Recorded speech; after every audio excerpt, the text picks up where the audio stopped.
Hi, how's it going? Welcome to my show, Pass the Vibe Check, the weekly podcast series hosted by yours truly. My name is CC Beats, aka Chris Shermack, and I just wanted to take this opportunity at episode 0 just to introduce myself, who I am, where I came from, what my story is so far, and what I'm planning to do with this podcast series. So let's dive right on into it. I was born and raised in Western New York. I grew up about a little over an hour southeast of Rochester, New York, in and around the Finger Lakes region. And I went to high school at Marcus Whitman, which is kind of like in the middle of a no-name town, you know, one of these small towns where it's just like the one single main street row and everything, right? So born and raised in the country, very humble beginnings, that kind of stuff, you know, not a whole ton going on in my hometown, right? And while I was in high school, I thought I really wanted to do conservation science. So I wanted to be outside in nature and like study patterns of wildlife and preservation of forested areas and a lot of ecological type of studies like that. But when I got into community college, I realized that I wasn't really interested in any of that at all. And then I was taking an arts elective at the time because I needed an arts elective for my conservation science degree.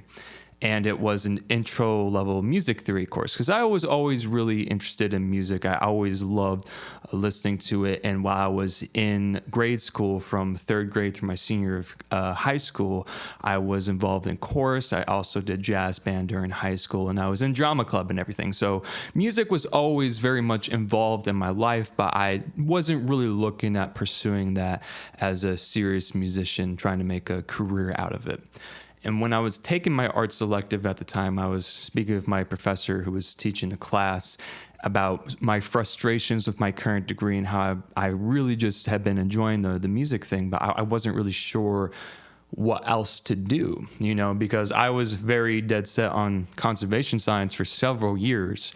And to have this sudden change of plans, or at least to me, it felt sudden, it kind of upended everything I was doing. And I was questioning, like, what am I doing here? What is the purpose of this? And I was very lost. So she suggested that I speak with the chairwoman of the department at the time, talk about, you know, what I'm doing and what my, you know, musical experience was, what I was looking to get out of music. And having that conversation with her changed the entire trajectory of my life, man. I'm telling you. After I had that conversation with the chairwoman, I believe her name was Eleanor. Eleanor really opened my eyes to the possibility of having a career within the music industry and realizing that it's not just, you know, rock star or bust, basically, or, you know, pop star or bust or rap star or whatever. You don't need to be the next Taylor Swift or Bruno Mars or Pharrell Williams to make a career within the music industry. And I was like, oh, okay, I had no idea there were these other options available, right? So the more that I spoke with her about that, and then I sat on it for a couple of days, and then I made the switch over into music as a formal education within my community college. So that was absolutely a life-changing conversation for me. And during my time at community college, I got my associates in music performance and an associates in music recording technology. My degrees are hanging up on the wall right there behind me. If I remember to do it, I'll include a picture of them. And also, just a little side note, don't knock community college level education, guys. Super affordable option, especially if you're already working full time, with the amount of flexibility they have with your work schedule. You have online education. Me, in my situation, it was only about a half an hour drive one way to get to the campus. So I was living from home and then paying tuition while I was going to community college for what ended up being 3 years total. And that makes it dirt cheap, let me tell you.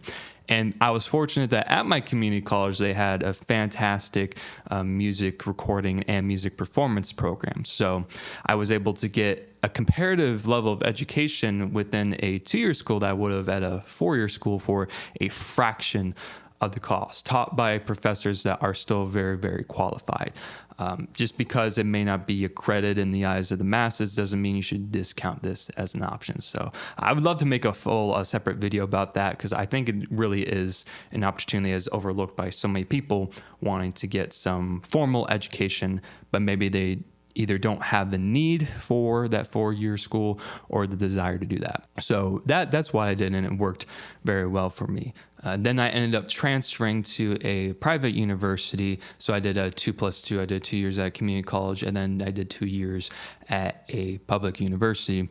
And that's where I got my bachelor's in science in music production, which is also hanging up on the wall right there behind me. So I got my formal education in music production and an associate's in music performance, right? So some formal education that really helped lay the groundwork for me to sort of fill what I believed I had. I believed I had a knowledge gap at the time, because I didn't seriously consider doing music at all until I was 19, until I had that conversation with the chairwoman and then changed my academic major. So compared to my peers, I was off to like a really, really slow start. I was still like a little toddler crawling around and everything, you know. I didn't know how to record. I didn't know how to set up a mic stand.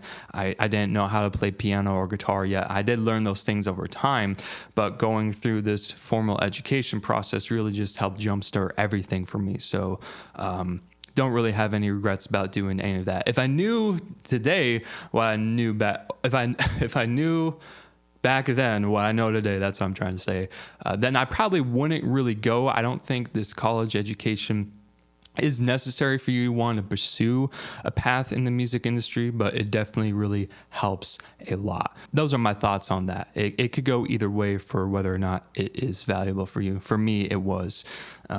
And then when I got my bachelor's of science from my public university, which is Hudson University, the 4-year school, then I went back home to Virginia. I lived with my parents for a couple years post-graduation. And during that time, the first year there, well, actually, I kind of took the summer off, and then come around in the fall during September, I started selling my services for dirt cheap for like $5, $10, $15 per project because while I was in college, I was working for free, building up some kind of a portfolio that I could, show off to potential clients to get people to take a chance on me. Because when you're first starting out, the only way that you can really limit the risk that someone takes when working with you for the very first time, if you don't already have an extensive portfolio, is to do the work for free. So that's exactly what I did during college for a couple years while I was still kind of like in this safe little bubble, right? So it wasn't a big deal that I wasn't making any money at all on these projects. Even though I should have been charging something, I was getting the experience. I was getting some client testimonials I could then leverage later on for when I did start charging for my time. Now, again, I was charging, $5 to $15 per project at the time because you just got to start somewhere. My best advice to anybody first starting out in the music industry is just you got to go out and you got to get paid something. Like that's your very first goal. And then we talk about how to scale up your money from there, what you charge for your services, because whenever you're running a service-based business, your prices should only ever go in one direction, and that is up. But you can't justify these higher prices if you don't have that extensive portfolio, you don't have the client testimonials, you don't have a reputation and online presence, social media following, whatever the case may be. People won't believe that they are getting at least an equal value for their dollar for your time. Ideally you want to provide even more value for the dollar for your time, but this is how you sort of prove that in the early stages. You need to prove yourself in the marketplace, right? And that first year, eventually I was able to earn $1,000 at more or less those same prices. I think I ended up bumping it up to I think the highest I was charging was $50 a pop for projects. So, I took on a lot of projects and, obviously it didn't equate to that much money, but over the course of that first year, I was able to make my first $1,000 within the music industry. And I was working remotely through Fiverr, which is one of these freelancer online marketplaces. If y'all don't know about it, totally recommend that you look into it, especially if you don't have the time to set up your own website or anything like that, or you don't have the desire to do that. Trust me, I am in the process of needing to overhaul my entire website, and it is a lot of extra work to do. So Fiverr is a great option for you to use so that you can still get work from clients coming in, discovering about Fiverr through their marketing efforts and, their outreach and stuff like that. And then you just make sure that you drive traffic towards your page on Fiverr, and then you get work that way. So that worked very well for me during that first year there, and sort of establishing my confidence and realizing that, oh, hey, I can do this. I can, scale this and make a full career out of this if I wanted to. And luckily, I freaking love making music, and I wanted to do it. So it was September of last year, September 2023, when I started the Vibe Check LLC, which stands for Limited Liability Company. So formally organized company within the United States, and recognized by the federal government and all that. And it allows you to just establish more credibility right out the gate. Someone that doesn't know who you are or what your business is all about sees LLC and they're like, oh, okay, this person really is serious about what they're doing. They invested the money into their business to make it a legitimate business instead of just creating an Instagram page and saying that they're, a music production studio, right? These are completely different ways of operating as a business.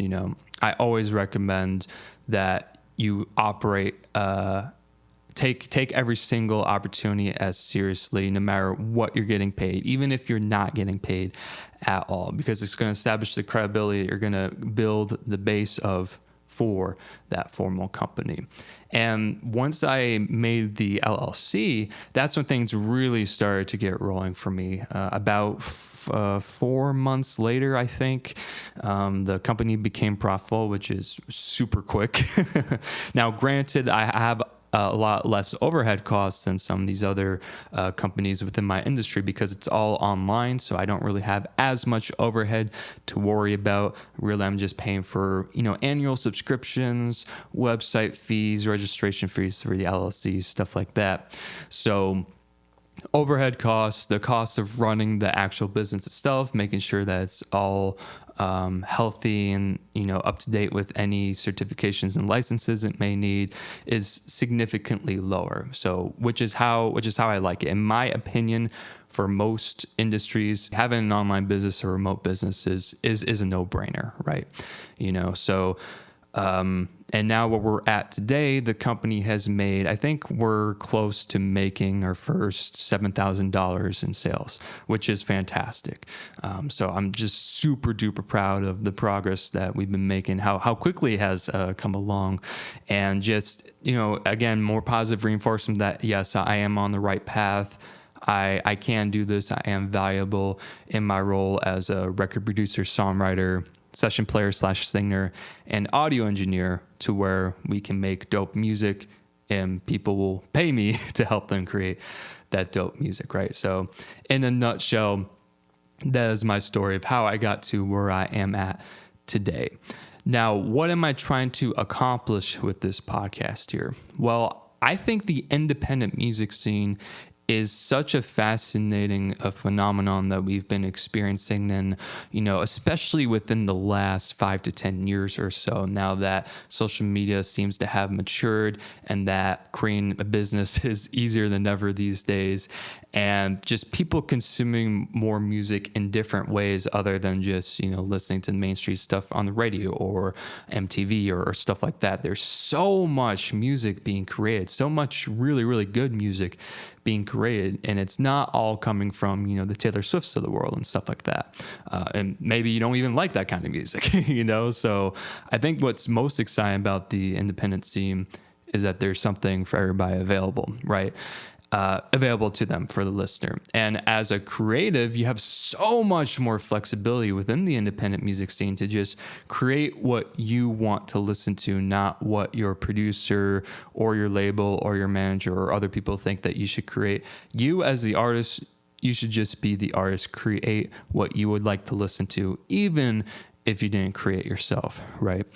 But navigating within the independent scene, I think, can be a little difficult, especially for the newcomers, with the business side of things in particular, because with the whole, the creative and the business side of things, it's like the whole left brain versus right brain thing. Forgive me, I don't remember which side is which, but basically like your creative side, your artist side, is at odds a lot of times with, monetizing your music, right? And it's just a hurdle that you need to get over eventually if you want to have a healthy career as an artist instead of a starving artist career. And you don't have anybody and like people need to like gift you food and money and stuff like that. You don't want to have to do all that. You want to make sure that you can be independent within your own creative pursuits, so that the only limit is your own imagination and your own creativity, right? So you need to make sure that you're taking care of yourself. And so many new developments within the independent music scene all the time. And it's really carved out this whole other section of the music industry that I believe is here to stay. I think you'll still have the major artists, of course. Then you're going to have these independent artists that are making up a huge chunk of the industry. So I think it's such a fascinating topic to explore, and that is why I'm making this podcast here, so that we can dive into the independent music scene and talk about whatever we may like to talk about as musicians. Myself, I want to talk about music production, musicianship, business practices, stuff like that, and just my own personal experiences of what I've been going through that week within my business in the music industry, and just maybe current events or stuff like that. Obviously, AI music is a hot topic right now, and royalty payouts and stuff like that. How do you monetize your music in other ways, because you can't wait on the 0.004 cents from Spotify every month, to live off that. No business can sustain itself with that. And just the unique challenges that we find ourselves facing as music practitioners, right? So that's what this podcast is all about. If you think that it is for you, then we will be going on here with new episodes weekly on Sundays. It'll be your opportunity to just, come over here and, hang out with me a little bit, and we'll dive into, whatever it is that I would like to be talking about that weekend. Hope you guys enjoy it. If you think it's for you and you want to check out an episode, you can check out episode 1. It'll be somewhere around here. I don't know which direction YouTube puts the video cards these days, but you can check out the episode, see if it's for you, and I hope you enjoy it. I'll talk to y'all real soon.